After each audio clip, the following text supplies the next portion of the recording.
Did you know that the word podcast is iPod and broadcast put together? Hi, you're listening to Curing Curiosity. I'm your host, Christopher. My guests this week are two amazing people who have podcasts of their own, Devon Haseltine from Sparkpod with Devon Haseltine, and Adam Aktaş from the Overcoming Hurdles podcast. How are you doing today, guys? I'm good. How are you, Chris? How are you, Adam? I'm doing really well, guys. Doing I'm well. grateful to be here. That's great to hear. Thank you. Our topic of discussion for this week is podcasts, but specifically how different people go about the process of making a podcast. To start things off, why did you guys create a podcast in the first place? Start with Devin.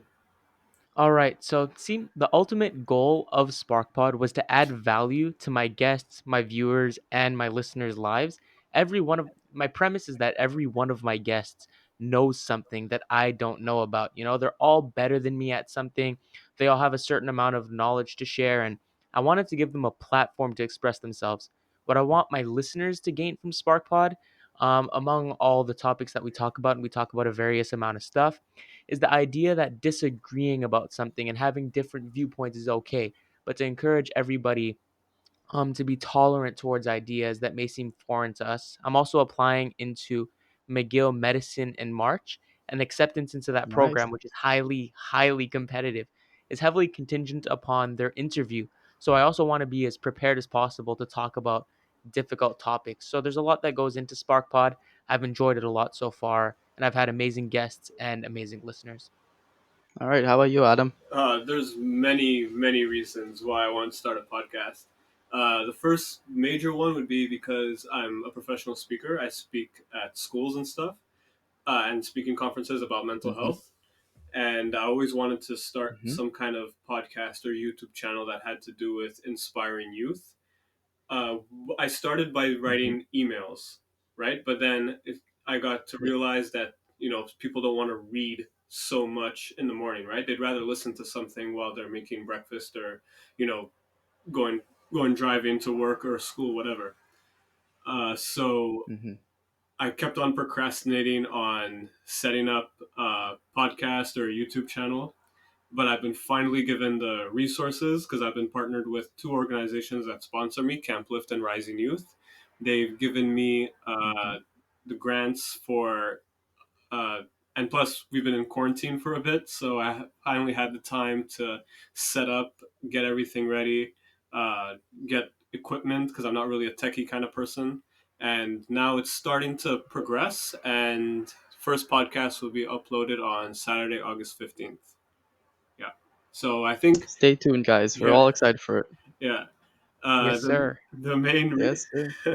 the main reason I wanted to do the podcast was for, like I said, to inspire people when they start off their day, uh, to give them something to listen to that could fill them up with insight and inspiration, but Mm-hmm. um, also what the Overcoming Hurdles podcast, what the first segment is going to be about, is listening to other people's hurdles and the hurdles that they've had to overcome and how they overcame it. That's the main part of that's what's going to be the All right. first part of the Overcoming Hurdles podcast. So that's pretty much, yeah. Sounds great, man. Thank you. Right. So, my reason why I create Curing Curiosity is to inform. My purpose is to educate listeners. See if they don't know something, if you're curious about anything, to talk about it and to discuss it and get your opinions on it. We all have our different views on it, and clearly, I've been curious about a lot of things. I'm sure all of us have. So, create a podcast over it. If there's something any of us are curious about, talk about it. And yeah, that's it. All right, Yeah, for sure, man. all right. So, how do you guys plan out your topics for each week? Like, do you have one like specific topic throughout each episode, or is it different every week, like a variety? Start with Adam. Oh, sure. Sorry, Devin. Uh, No worries. uh, I'm slowly learning. I did a shoot with Devin like last week, and he gave me some Mhm. heads up advice to let the guests at least a week or two in before know what the topics are going to be. and it's been great advice. So I'm still learning and growing, but that's pretty much it. Yeah, you just learn and grow throughout the way, and that's pretty much all I can say about that. Yeah, man. How about you, Devin? Yeah, so sometimes I reach out to my guests, other times they reach out to me. Now, what I've been doing ever since the first podcast I did is that I give them a script. I record on Saturdays, sometimes on Sundays. I prefer doing it on Saturdays because I release every Monday at 9 a.m. So I give them the script on Thursdays. I give them about a day or two to read it, let me know if there's anything that they want to change, if there's anything they want added, modified. Sometimes they do, sometimes they don't. But overall, when it comes to planning out topics, oftentimes I had like before starting Sparkpod, I already had a very clear idea of who I wanted on, and I really allow them to come up with the ideas. I'm very open to having people hit me up and tell me what they want to talk about. But if there's an opportunity that arises, for instance, when the Black Lives Matter movement, which I think should still matter, but when it was trending very heavily, I had Mamadou Axel J on the podcast because he's somebody that's very well versed in that. Now that school's starting back, I'm a health science student. This upcoming podcast is going to be about student initiatives that we're doing within our program and advice to incoming CEGEP students because that's really what people are looking to listen to right now. So I'm pretty lenient when it comes to topics, but if I find that something's important at a particular time, I will reach out to certain individuals and go upon that process. All right, that's great, man. Can I just Thanks. So add my in because process about getting topics for each week. All right, sorry. no, I'm Yeah, go so ahead. sorry. Yeah, I'm sorry. I think my recording is kind of late because, anyways, I just wanted to add to what Devin said. It's all right. Sorry, my podcast it takes like it's one guest per month. So, but the thing is, these guests they have a lot of story. They have their own personal stories to share. So it would be within a month of preparing and stuff. Also because personally got a lot of responsibilities. So also trying to find the perfect time, it's kind of hard, but it takes about a month to prepare. But then I also do it in some kind of sometimes a video format. So you need to also edit the videos and stuff like that. And like I said, I'm not really a techie guy, so it takes some time. But yeah, that's pretty much it. All right. It's okay for the interruption. Don't worry about it. It's all good. We're all friends here. So, my process of getting topics for each week's episode is I will ask my guests for that week what they're curious about, if they have anything that they want to talk about. I want to listen to what my guests have to offer. Next week's episode, a friend of mine has a really interesting topic that she wants to discuss, and I'm not going to spoil anything. Tune in next week. That would be interesting, and probably one of the most interesting topics I've ever probably will talk about on this podcast. So if I have a set topic already that I would like to discuss, I will introduce it to the guests, and I'll always ask them if there's anything else that they would like to talk about. So for me, it's putting my guests first and see what they want to talk about. All right.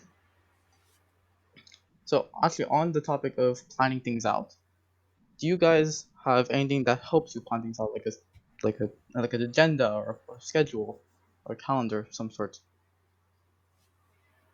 Devin? Okay, that's a very good question, Chris. Really, I have a routine. I don't necessarily have a calendar or an agenda, although I have a general idea, as I mentioned, of when I was going to have certain guests on during the summer.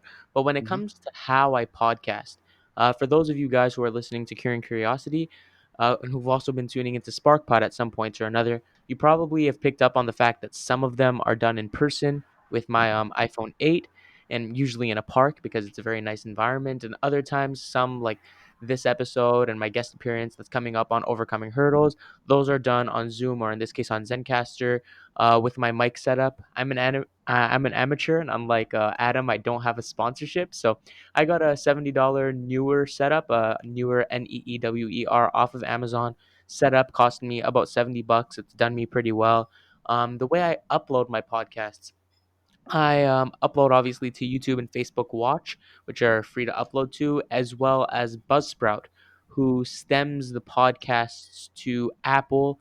as well as to Spotify, and they're all free. So I'm really glad that both of you guys have gotten into podcasting. So anybody who's listening to this and also wants to get into it, if you guys have something to share, it's a lot less expensive. It's a lot less strenuous than you guys think. But yeah, that's the process I go about when it comes to doing podcasts. Totally. How about you, Adam? Same thing with Devin. I don't have a certain schedule. Like I don't have an agenda or a calendar. Well, actually, I kind of do. I have like a specific date. Like I'm always trying to aim to post on the 15th. So I would always try to aim to do the recording before then, hopefully within like the first couple of days of the month. But when it comes to the routine, it would be about 2 months in advance. I'd find a guest. Uh, then after that, we settle on a date. We record. I would edit, Mhm. and then start playing the person for next month know the topic and some of the main questions, and that's how it goes. You just have to keep repeating it that way. But then the hard part is finding the time to edit, especially when you're a full-time student and you have a job and practice and stuff. So finding the time, is definitely the hardest part to edit. But other than that, that's my routine, and that's how it works. That's great, man. For me in particular, I do actually have a physical agenda that I have. Something just from the dollar store. Not it's inexpensive, so it's okay. I color code with highlighters. So on this day, I'll be highlighted in pink to record the audio, in green to upload it, to purple and yellow to do research on the topic. So for me, that is the best way for me. It could change in the future. I never know. None of us do.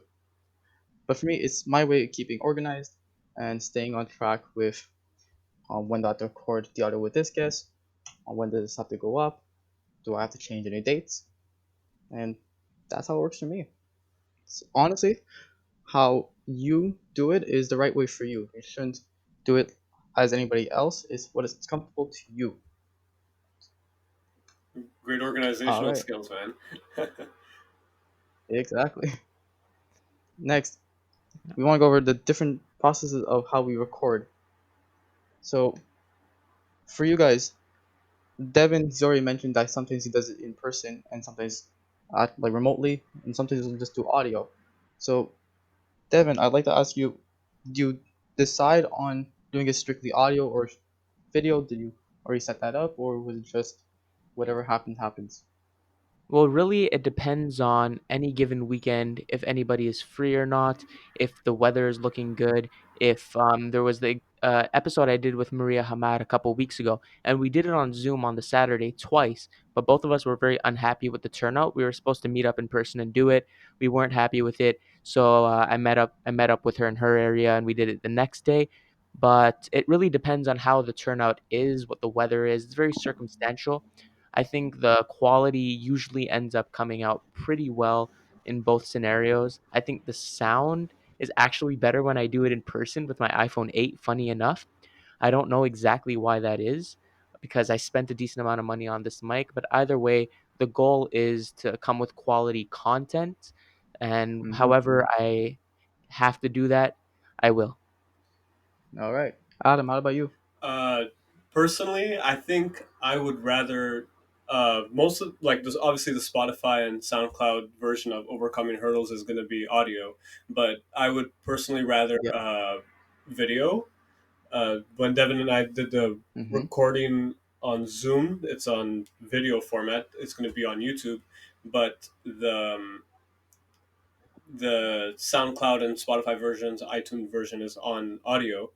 But personally, how I feel since I've had like a background in Adam's talks for Vanier Television, I kind of have that experience when it comes to, I would say, performing and stuff. Also, I don't know. I feel more comfortable, and I also feel uncomfortable in front of a camera when it comes to doing recordings about talking about serious discussions. You know what I mean? So personally, Yeah. but I'd rather record in a room where it's easy. Like maybe if it was a empty classroom or I don't know, just a park even, not so bad. Just as long as the audio is fine. But other than that, yeah, that's I'd rather record. Yeah, I Yeah, find that the conversation, like when you do it not in person, it's a lot more fragmented because you're not picking up on everybody's body language. Like this episode has been pretty exactly. natural, but even then, we've still had a couple of interruptions and stuff. And it's not because of awkwardness or anything, it's just because we're not looking at each other. So Mhm. the social cues are kind of a little different. I think that's one of the benefits of doing it in person. But by all means, especially since you, Chris, are uploading on Spotify, and we don't Hmm. have our faces showing in this. I think that doing it um, by recording it away from one another, especially during the pandemic when it's safer, is a very viable option. And you make a very good podcast by doing that as well. Mhm. Exactly. Going off of what Devin said, you aren't looking at each other. So how I'm recording this, I'm recording just the audio. Because for me, it's simpler for me. It's a lot less stressful to sync up audio with video. And well, Devin's right. We're not looking at each other. We don't know like social cues. We don't know our body language. So it's a bit difficult, and we get interruptions at times. Sometimes we just have pauses of silence, but that's normal. We learn as we go, and time and time again, the more we do it, it will be better. We get a sense of when to speak and when to interrupt. But we'll always have interruptions. That's normal. That's part of life. Mhm. So Yeah, it's fine. exactly. Yeah. So do you guys edit? So let's start with Adam. Do you would are you thinking of editing the audio and video together, Yeah, doing like jump cuts? yeah. So I've had experience when it comes to editing from Adam's talks on Vanity Television. Editing videos, Mm-hmm. obviously. But when it comes to the audio, especially when it's Spotify and SoundCloud or iTunes, all the only edit it's gonna be is there's gonna be like music in the background, like very soft music, so it's just not us speaking. Also, the music kind of provides like a kind of upbeat kind of uh, feeling when you're listening to it. So I don't know, like I feel like when I'm listening to a podcast and I just hear just two people talking, I don't know, like it could be anything. Like even when I'm watching a movie, if there's like like slow music in the background, for some reason I pay attention so much better, and I feel like the emotion of what people are talking about sinks in. So I'd rather put music in the background. But that's the only thing I would edit, unless obviously like something was set out of place. I wanted to replace this sentence or something like that. Then obviously I'd cut that out.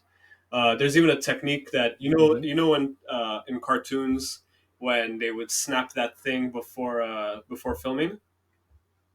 You notice the Mm-hmm. snappy little Yeah. thing, yeah. When I looked at that on uh, Vania television, the reason why we snap or we clap is because the audio it makes like this jump spike. So that's when you know when to cut, which is pretty cool. I didn't Yeah. realize that until it happened in front of me. So yeah, other than that, it would definitely editing audio is I would use it depending on what we say. Video, same thing. But the only major thing that I would put is music in the background. All right. And what um video editor do you use for your podcast? Oh, I use for well, I use Premiere. It's a video one, I know, but you could just delete because it's the one that the company sponsored me with. So Mm-hmm. I just cut out the video segment and just like I'll put the video segment with the audio for the YouTube, but I'll make a copy and just cut out the video format so it could be uploaded on Spotify or whatever. All right. And same to you, Devin. Do you edit during your podcast? And what, if you do, which resource do you use? So towards the beginning of Sparkpod, when I wasn't as experienced, a funny story actually. I don't know if you guys checked out my first episode and my third episode. My first one being with Mamadou Axel J, and my third one being with Cleon Aristo and Pranavan Sinaraja. Both of those were Mm-hmm. done on Zoom, and the audio quality I found to be horrendous, and I had absolutely no idea why. And then the following few episodes, ended up I was doing them in person with my iPhone, so they turned out all right, and I didn't really have to edit much.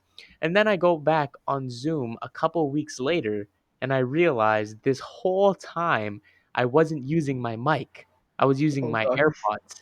And that's why the audio quality was so bad, because I was using the AirPod mic, and that's and that $70 had completely gone to waste. I didn't know that at the time, so I asked some So, friends for some recommendations for audio editors and stuff. One of them, who's very technologically savvy, gave me Audacity. I used that for a couple weeks. I use it because once one of my guests said something that was a little out of place, so I used Audacity to cut that out. But generally speaking, I like my podcast to be as authentic as possible. Like sometimes I'll stutter, sometimes I'll mess up my words, and I'll not humiliate myself, but I'll do something that's a little less professional. But I really like my podcast to be as raw and as authentic as possible. So unless I need to edit it, generally I won't. all right, that's actually kind of a funny story. For Yeah. those of you listening, if you'd like to start a podcast, use what you have available to you. I'm currently my microphone is the one connected to my earbuds, Hmm. and it's what I have available to me. Save up enough money, get yourself a decent mic, and just keep expanding from there. Yep. Yeah, if you're How? making quality oh, sorry to interrupt, Chris. You see, No, that's it's the okay. thing Don't when worry. we're online. But when you have quality content, as long as your audio quality is not awful, people are still going to listen in if you have something good to say and if you have good guests on. So Yeah, it's totally. really about the quality. And then once you start developing, if you don't have the means for it, if you're listening to this and you want to start a podcast, eventually, if you really dip your feet into the water and once you start swimming, you can invest in a more expensive mic. Because Chris, you sound pretty decent right now, and you're using your earbuds mic. So it's not Thanks. essential unless you're a professional. All three of us are amateurs. So Yes, you can have a minimalist setup when doing a podcast. It's really inexpensive. exactly. Hmm. For me, when it comes to recording audio, I'm using Zencaster. For me, it's easy.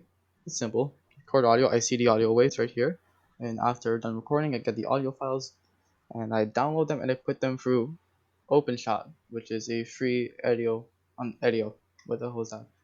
Editing tool, and it's easy for beginners. I'm a beginner at editing. I'm not super fantastic at it, but it allows me to put all the audio in, sync it up, and allow me to put my thumbnail throughout. And how I do it, if you're listening to this on YouTube, you'll be seeing my thumbnail. It's like episode 2, Curing Curiosity, stuff like that. And that's easy for me. It's simple. I like it. Yeah. And Uh, yeah, you every time you do one podcast and you do one editing, you get so much better. I remember when I first started editing, because I edited my own yeah, videos for Adam's talks on Vanier Television. And when I first started, I was like nervous because it was when we first started. First started using Premiere, and there was so much things you could do. You could use cut tools, and we had a green screen in the back, so I had to like make up my own background and stuff. And the first episode was different, but then as time progressed, I'm kind of an expert now, which is kind of cool. But every time you practice, after every post, you're going to realize that you're going to get better and better and better, and then you're going to get faster. It might take maybe a day to edit this audio, maybe less, but then you'll realize that when it comes to the other ones, it's going to take like less than like 10 minutes. I remember I finished editing an Adam stock exactly. video in like less than an hour when normally it took like 5 hours to do. But like I said, experience builds Nice. confidence. So yeah. Exactly. Just practice makes perfect. Just keep doing it over again, and you'll learn more as you do it. All right. Last topic of today's episode: stress behind running a podcast. Like starting any big project, really, you're gonna get stressed behind it. Obviously, it's normal. It's part of life. So what I want to know is your experiences with stressfulness. Like, which aspect of a podcast were you stressed most about? Devin? All right, that's a very this is the one that's really fun to talk about, because for my first few episodes, like there's always a certain amount of social anxiety. I don't know about you guys, but I have, even when I'm talking to like my closest friends. It's not a crippling social anxiety by any means, but it is, it's just sometimes it's a little bit tense, but I think the key is, you have to be adaptable, and if you have a defined script and if you're prepared, that makes life so much easier. There's another thing that stresses me out is that sometimes getting the script done on time, because I work full time during the summer and I work out and I have a lot of commitments. So getting the script done is sometimes a little bit of a taxing thing to do, especially due to my schedule. I know Adam and perhaps you too, Chris, can relate to that.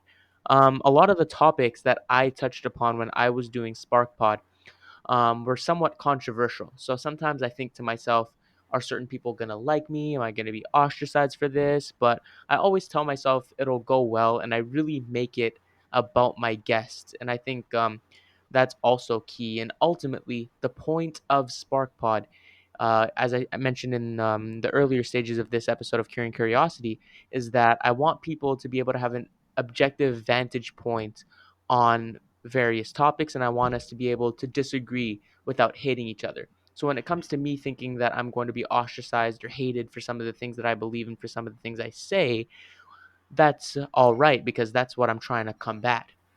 And when it comes to preparation, I had one episode where my guest couldn't make it last minute, but the key for that is you have to be prepared for all situations. You can never set your expectations of other people too high. And I think once you master that, and it's a mind frame, it's a mindset that it takes time to master. But once you expect less of other people and you have that confidence in yourself that you can push through no matter what other people do, and you have that adaptability to yourself, I think stress can be kept at a minimum. And for the most part, SparkPod hasn't really stressed me out at all. All right, that's great to hear. Adam, how about you? Uh, in my opinion, I believe that when you first start a project, it could be any project, the start is always like the most stressful part. I'm gonna start by talking about Adam's talks because that was like my first big project when it came to promoting myself on social media and stuff. When it came to Adam's talks first, one it had to do with social anxiety and security. Like, oh my god, do I really look like this on camera? And do I really sound like this? And then it's like you're thinking, oh my god, thousands of people are gonna listen to this, and so many people are gonna share this. Is my message good? Do I sound all right? Is the music okay? How is this? How is that? And that obviously creates stress. Then that's only about you, but then you're gonna start thinking about what are people gonna think about it, and that's also one of the that is definitely that's definitely one of the big stresses as well. So obviously, what you look or sound like, definitely, what people are gonna think. But when it comes to scheduling and stuff, um, Devin and I we shot a week ago, but now we're doing one right after this one. But then I have to. The stress would be to edit and submit it before the 15th. Especially when you work every day, it's going to be hard. But where there's a will, there's a way. So I believe that when it comes to scheduling and stuff, that could be handled the right way as long as you prioritize properly. But I think the main stressor would be social anxiety. I think a lot of people don't start doing YouTube stuff or podcasts is because it has to do with social anxiety. They don't know what others are going to perceive of them, and it's not really. I wouldn't say it's an insecurity thing. I would just say it's more about you know anxiety, like overthinking about what the future holds for what you're trying to do. So that's definitely one of the main stressors for me. All right. And going off of what Adam said, are people going to like this? That's probably my main focus of stress. Because when I was planning out the first episode of Curing Curiosity, I was worried saying, are people going to like this? Are they going to want to see more of it? Are people going to react? And that is always the stressful part. You don't know whether people are going to like it or not. This is, if people like it, they like it. If they don't like it, they don't like it. It's their opinion. So I'm not as stressed about doing it now, but still worries me a bit, see how people would react to it. Hmm. But also when it comes to planning out, scheduling my guests, sometimes it could be stressful just figuring out when they're available to record. If this comes up, then I have to switch the days. So, which actually goes back to my agenda. It's helpful for me to plan my days, see when are they available, at what time. I write it down. So for me, that's probably one of the more stressful aspects of recording a podcast. And over time I'll get more confident to it. We're all amateurs at this, and the more we do it, the less um self-conscious we're going to be about it. Hmm. But we're still always going to be that self-conscious. We're not going to be like always 100% confident of what we produce and the quality of what we do. Yep. Yeah. Um.